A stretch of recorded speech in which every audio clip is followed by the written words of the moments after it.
about spiritual healing, and what you've seen already this morning is that we're here in a community where we support each other, we pray for each other. It doesn't get much better than what we've been doing already. Standing up and singing or clapping along. You notice I don't clap. I was told by Ronnie that I don't. We went to a gospel concert on Friday night, and Ronnie's standing next to me clapping. He looks down, and I just hold my hand. And then I looked at Corky, and she was doing worse than I had been doing. So, but it was great. All this wonderful, wonderful energy. How many of you here do some type of spiritual healing? Okay. And how many of you feel that even though you've never been trained, you know how to help? How many of you do that? I think so. Everybody should have that in here. I think so. Whatever you do, when you listen to somebody that's going through grief, that's spiritual healing. You might not ever say a word, but you just listen and you're there. Because a spiritual healer is somebody who allows themselves to be used as a channel for healing. And that channeling healing so often gets misinterpreted. It's like they think that this gigantic angelic force is going to be here and talk to you in a booming voice, and that's how you become a healer. Charlton Heston. Yeah, Charlton Heston. Oh, he's a Moses, sorry. But it can be done by anybody because you are a part of God. And when you think of that God energy is in you, all you have to do is tap into it. And when you tap into it, you're going to find yourself saying things and doing things that as the person walks away, you go, wow, I didn't know I could do that. Where did it come from? Well, that's part of the spiritual healing. But what happens if you, as a healer, aren't clean? Have you ever grabbed something like a dirty towel and you think you're going to wipe dishes with it and you go, I better not. I better get a clean towel. Well, that's the way you have to think of yourself. If you are trying to give healings to somebody, for all of you that are hands-on healing, whatever kind of healing you do, you need to clean up your energy before you start. Because if not, if your energy is negative, you start bringing in their negativity. But if your energy is so pure and solid, none of their negative energy comes in. We have a lot of sick healers. I see them. They come in, they say, I don't know what's going on. I'm really a good healer, but boy, I haven't felt well all week. Well, who did you see last week? I saw this woman and she was going through a difficult time. Yeah, and you took it on. I don't know, Eileen, Deb, have you ever had that feeling that if you're not careful, that energy is going to, attack you? It's keeping your aura bright. It's keeping your energy high. It's keeping your thoughts positive. That keeps you out of that negative space where you can pull in that energy. And I'm not talking about demonic energy, or it's just people who are going through a rough time. It's like they throw negative energy all around them. So know that you're in a conscious cooperation with Spirit to heal. So bring that energy in like I did when we were doing the meditation. Somebody said to me, well, when does all of this start? When does this negativity start in my life? And I want to read you this. Birth can be hazardous to your health.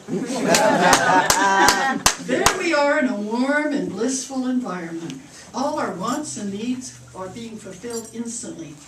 When suddenly, the worst disaster film of all time begins to roll. The walls shudder. The walls contract. We start down a long, dark tunnel toward an uncertain end, only to be yanked out, upended, snipped, spanked, and forced to breathe the cold air of a bright, noisy, alien world. Talk about being abducted. Yeah. And that's if we have an easy birth. For some, it's a lot more difficult. And some get stuck in that tunnel all day. Oh, yeah. So then you just kind of... So then you drop out, and here you are, and for the rest of your life, you feel like, I get into a nice place, and what happened? The bottom drops out of everything. And we hold on to that fear. It started that early, that nothing is ever going to be good again. And it's time to say, wait a minute, I can work through healing all of that. I had a woman that came in yesterday, and hers was a past life fear. I mean, that's a long time to hold on to a fear, not even in this time. So when you think about the disappointing and scary events that are happening right now, say, hey, I already went through the worst. I can release this. I can let it go. And realize that Earth plane should not be a scary alien world. It should be a kind and loving place to be. And some of you, it didn't happen that way.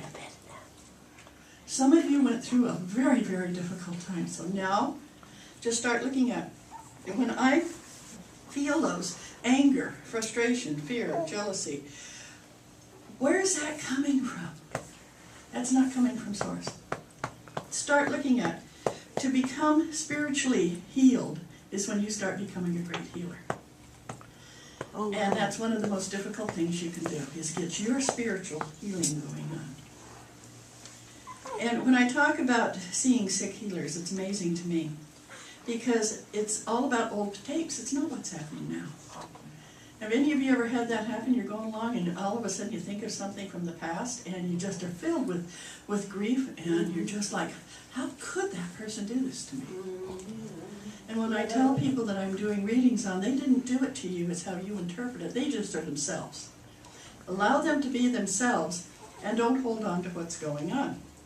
Now, some of you use things like Reiki, Vortex, Body Talk, Touch for Health. Some work with auras, some work with chakras. And some heal with so many different ways. But start looking at, how do I make sure that all of those things that I'm using with my work are pure for me, that they feel good. Don't try to do some kind of spiritual work if you don't believe in it. Have you ever met anybody like that? You can just tell, they're not with it. And speaking of being with it, something I just found out last week was Mrs. Takata, who started Reiki here in the United States, was a UCM minister. Yay! Yeah.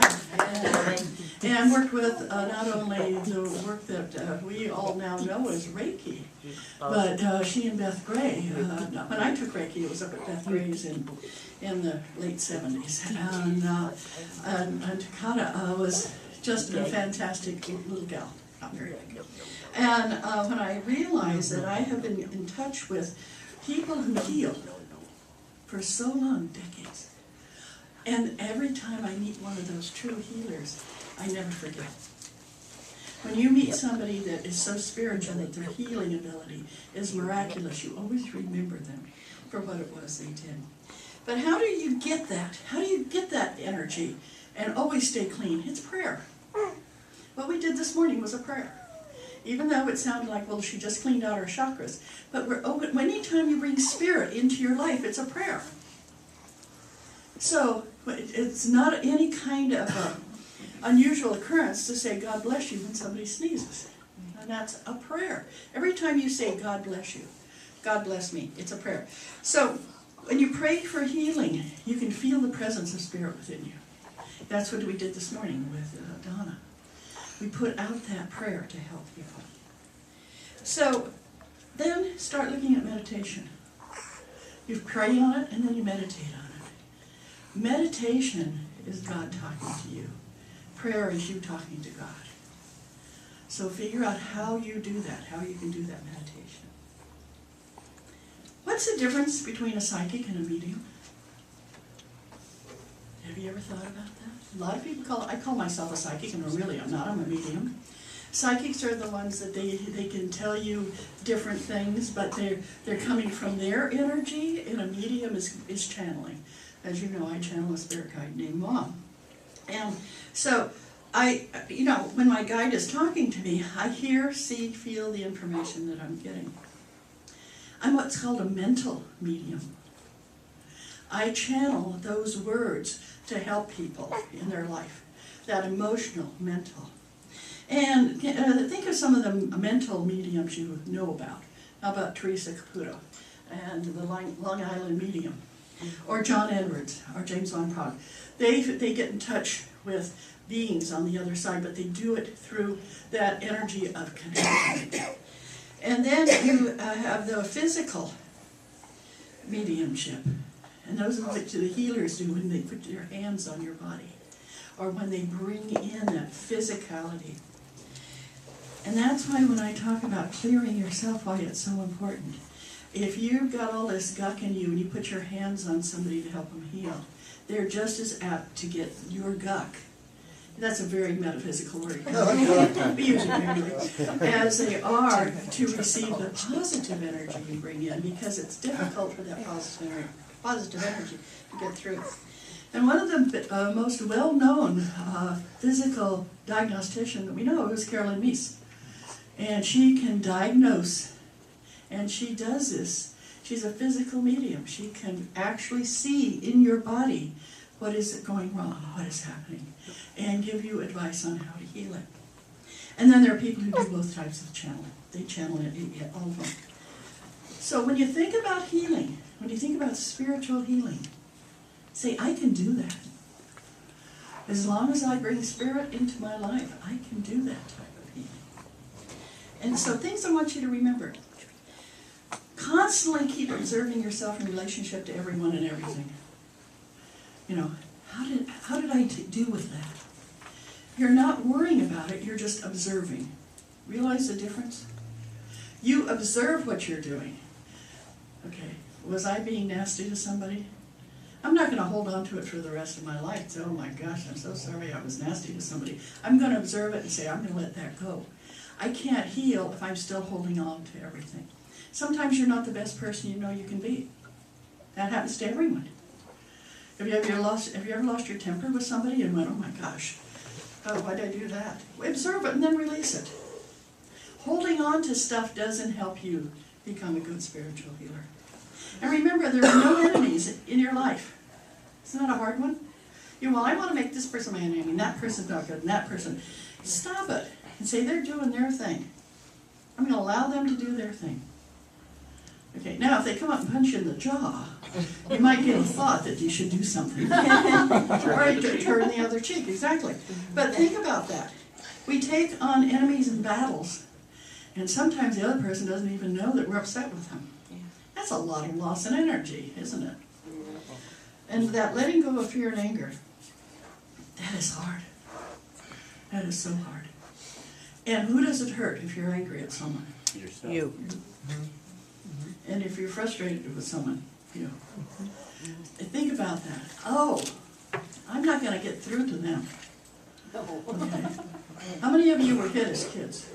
You know, by parents. And they were so angry at you, they're going to show you that you need to change, so they hit you, so you'll change. How many of you changed because you got hit? You said, good. I was still more stubborn than that. Think of it. Quite often, we as human beings, if somebody hits us, we want to retaliate. We want to think mean thoughts. And you go to bed, and you're 6 years old, you go to bed, I'm going to get even. Just you wait, I'm going to get even. That adults do that same thing. I'm going to show them, I'm going to get even. The only time that really works is when you turn around and say, I'm not going to let anybody do that to me ever again, and I'm going to find my own strength and empowerment.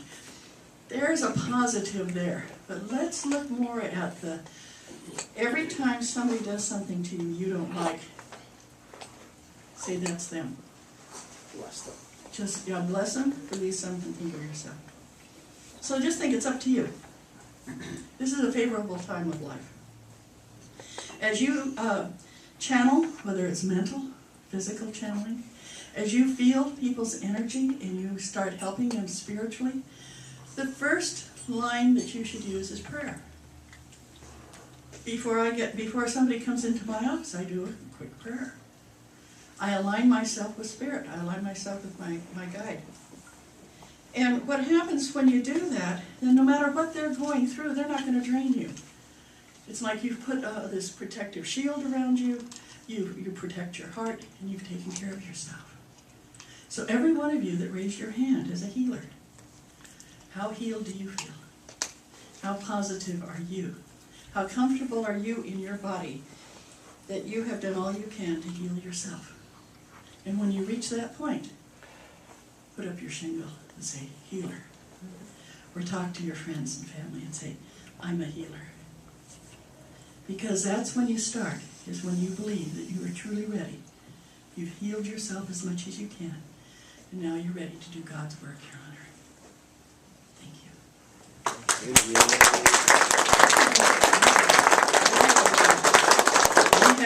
We have the choir. Okay, so which number?